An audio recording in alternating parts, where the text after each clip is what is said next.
қазір ұйқыдан тұрғаннан бастап ұйқыға кеткенше мына жігіттер не істеп тұр деп ойлап тұрған шығарсыздар. Қазір айналамың бәрі толған камера болып кетті. Расымен байқайсыздар ма? Білмеймін. Неге камераны қоя береді, толтырып деймді. Бір жерге бір камера тұрса болады, жоқ 5 камера тұрады. Шаршап кетесің өзі бар ғой. Есік алдына шықсаң, міне камера тұрады. Лифтқа мінсең де камера тұрады қазір. Лифт істемей қалса ешкім келмейді саған. Бірақ не алып тұр сол камерамен түсінбеймін бар ғой. Сен лифттің ішінде қалып қойсың, көріп тұрмын камерадан демейді. Бірақ камера тұрады. Машинаға мінсең де камера, артқа берсең де камера, алға берсең де камера. Жұмысқа барасың, тағы камера. Не olған көп камерамен түсінбеймін бар ғой. Банкоматтан барып жаңа ақша алайын десең, тоже камера тұрады ғой.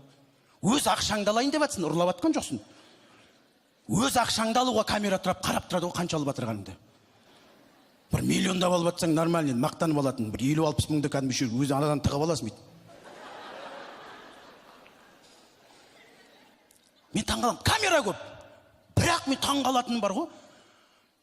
Бір жерде бірдеңе білдіріп қалсаң, камера істейді. А саған бірдеңе болып қалса, ол камера істемей қалады.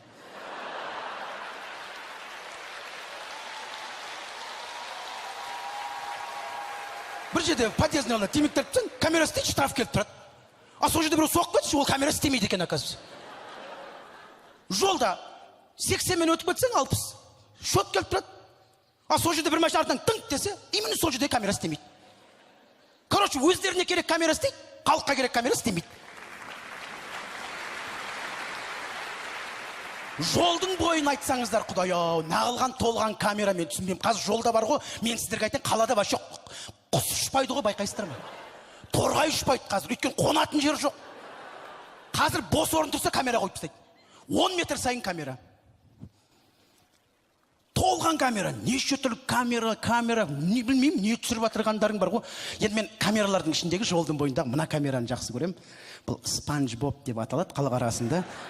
Осы камера әйтеуір түсірейін деп атқан ескертетін жалғыз камера. Үші түскенін көресің, пычық деген кезде ішіңнен айтасың, өз обалың өзіңе деп бар ғой.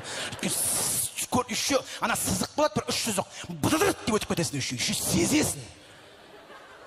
Шот келсе бұдан ренжімейсің, түскенін көрдің. Ең ұнамайтын камера маған мына камера. Шпион, нағыз шпион камера мынау. Ана камера қойды, шық деп жанады ғой. Ана сергек деген шықты, ол қайт түнде ультрафиолетті қызыл свет жанып тұрады. Мынада дым жанбайды бар ғой. Не түсіріп тұрған білмейсің. Не істеп тұрған, не істемей тұрған білмейсің. Үші бүкіл ақшам бәрі осыдан келеді бар ғой. Шпион, аказ телефонмен сөйлеген, ремен таққан, анан таққан, бәрін осыған бар ғой. Мына камера міне, жақында пайда болды, Виноград. Сергек камера бар ғой, кәдімгі бар ғой, бұл. Толып тұр ғой. Автобусный полоса керек. Баяда бір ойлайтынбыз, автобусный полосаны түсіреді екен ғой деп. Сөйтсем бұл бәрін түсіріп тұрады екен ғой қазір. 60-тан асырсаң болды, қазір рахат. Мен ойлаймын да, мына Голливудта, мына сергектен бар ғой, бір жылға толмай 1 миллиард 300 миллион теңге түсірген, мына сергек. 1 миллиард. Ал Голливудтың камерасымен түсірген кино бір жылда 1 миллиард түсірген. Но сонда Голливудтан асып кетіп тұр ғой. Байқайсыздар ма? Кассовый сбор деп осы сергекті айтуға болады. Бір Астанадан еще